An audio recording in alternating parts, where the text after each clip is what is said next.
اللہ رب العزت نے نبیوں کے بعد مخلوق میں انسانوں میں اگر سب سے زیادہ کسی کا مرتبہ بنایا ہے تو وہ اپنے محبوب کے صحابہ کا بنایا ہے۔ محبوب علیہ السلام کی خدمت میں جو رہنے والے غلام ہیں ان کا مقام نبیوں کے بعد سب سے اعلیٰ ہے۔ حضرت خواجہ حسن بصری رضی اللہ تعالیٰ عنہ آپ کا ایک پڑوسی تھا جس کا نام شمعون تھا۔ وہ آگ کی پوجا کرتا تھا، آگ کی عبادت کرتا تھا، آگ کو اپنا معبود مانتا تھا۔ حضرت خواجہ حسن بصری جانتے تھے کہ اللہ کا نافرمان ہے، اللہ کی بارگاہ کا انکاری ہے، اللہ رب العزت کو نہیں مانتا ہے، اس نے آگ کو اپنا معبود مان رکھا ہے اور آگ کی عبادت کرتا ہے۔ حضرت خواجہ حسن بصری رضی اللہ تعالیٰ عنہ آپ رات و دن اللہ رب العزت کا ذکر کیا کرتے تھے، تہجد میں اٹھا کرتے تھے، صرف اپنے رب کی رضا کے لیے ہی آپ کی پوری زندگی گزر رہی تھی۔ ایک دن آپ کو پتہ چلتا ہے کہ شمعون نام کا جو آتش پرست ہے آج وہ بیمار ہو گیا اور مرنے کے قریب ہے۔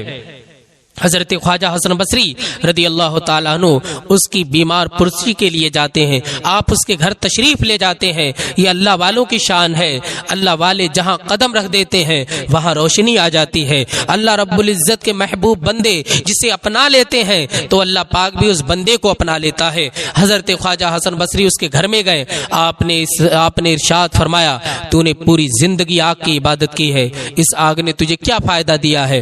تو اس نے کہا 70 سال تک میں نے اس کی عبادت کی ہے، اسے پوجا ہے، مگر آج تک اس نے میرا کوئی فائدہ نہیں کیا ہے۔ آپ نے کہا اسلام لیا بھلا پا جائے گا، مان جا تجھے اللہ پاک جنت عطا فرمائے گا۔ اس نے کہا کہ میں مان تو جاؤں گا لیکن اسلام کی حقانیت پہ مجھے کوئی دلیل دو، اس کے بعد میں مانوں گا۔ خواجہ حسن بصری نے کہا کہ 70 سال تک تو نے آگ کی پرستش کی ہے، آگ کو پوجا ہے، یہ آگ تجھے جلا دے گی مگر میں نے اسے نہیں پوجا ہے، یہ آگ مجھے نہیں جلائے گی۔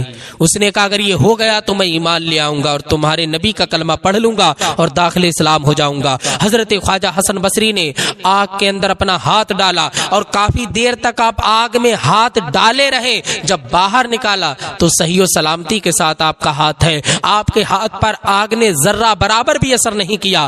جب اس نے یہ ماجرا دیکھا تو اس نے اپنا بھی ہاتھ آگ کے قریب لے کر گیا۔ جیسے ہی آگ کے قریب گیا اسے جلن محسوس ہونے لگی، اسے پریشانی ہوئی، اس نے ہاتھ کو اپنے کھینچ لیا اور کہا یہ آگ تو میرے ساتھ بے وفائی کر رہی ہے، آپ کے ساتھ وفا کی ہے، حالانکہ 70 سال تک میں نے اس کی عبادت کی ہے، آپ تو اللہ کی عبادت کرتے ہو، یہ اللہ کی مخلوق ہے، آج سے میں اسے چھوڑتا ہوں اور آپ کے نبی کا کلمہ پڑھتا ہوں اور داخل اسلام ہوتا ہوں۔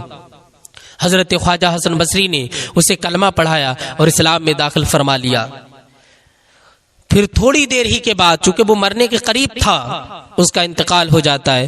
حضرت خواجہ حسن بصری کو اس نے وصیت کی تھی کہ میں اسلام میں تو آ گیا، میں نے کلمہ بھی پڑھ لیا، اب میری ایک وصیت اور ہے کہ آپ مجھے لکھ کر کے دیجئے کہ اللہ پاک مجھے جنت عطا فرمائے گا۔ تو حضرت خواجہ حسن بصری نے اسے لکھ کر دے دیا رقعہ میں کہ اللہ پاک نے تجھے بخش دیا ہے اگر تو نے اسلام کو قبول کیا۔ تو اس نے اسلام قبول کر لیا اور اس نے کہا کہ میری تدفین اور تکفین آپ کریں گے، مجھے غسل آپ دیں گے اور مجھے قبر میں بھی آپ اتاریں گے۔ اس کا انتقال ہو جاتا ہے اور وہ جو رقعہ تھا جو اس میں آپ نے لکھا تھا کہ اللہ پاک تجھے جنت عطا فرمائے گا، اس نے کہا کہ میں اللہ کی بارگاہ میں اسے پیش کروں گا، میری قبر میں رکھ دینا۔ خواجہ حسن بصری نے اسے قبر میں رکھ دیا اور قبر میں اتارنے کے بعد حضرت خواجہ حسن بصری جب اپنے گھر آتے ہیں تو آپ بے قرار ہو جاتے ہیں، آپ دہاڑے مار مار کر کے رو رہے ہیں، یہ اللہ میں نے تیری ملکیت میں کیسی ساجھیداری کر دی، میں نے کیسے لکھ دیا کہ اللہ پاک تجھے بخش دے گا۔ آپ اسی اضطراب میں پریشانی میں تھے اور آپ پر نیند آ جاتی ہے۔ جب نیند آتی ہے آپ کیا دیکھتے ہیں؟ وہی شمعون جو کہ آگ کی عبادت کرتا تھا لیکن اب جنت کے باغوں میں ٹہل رہا ہے، اللہ پاک نے اسے جنت عطا فرما دی ہے۔ آپ نے پوچھا ہے شمعون یہ جنت کیسے ملی؟ تو اس نے کہا وہ جو رقعہ تم نے لکھ کر کے مجھے دیا تھا میں نے بارگاہ مولا میں پیش کیا، وہ رقعہ میرا قبول ہو گیا اور اللہ پاک نے مجھے جنت عطا فرما دی، میں جنتی ہو گیا، اب مجھے اس رقعے کی ضرورت نہیں ہے، یہ رقعہ آپ رکھ لیجئے چونکہ اللہ پاک نے مجھے جنت عطا فرما دی ہے۔ جب حضرت خواجہ حسن بصری بیدار ہوتے ہیں آپ کیا دیکھتے ہیں کہ آپ کے ہاتھ میں وہ رقعہ رکھا ہوا ہے۔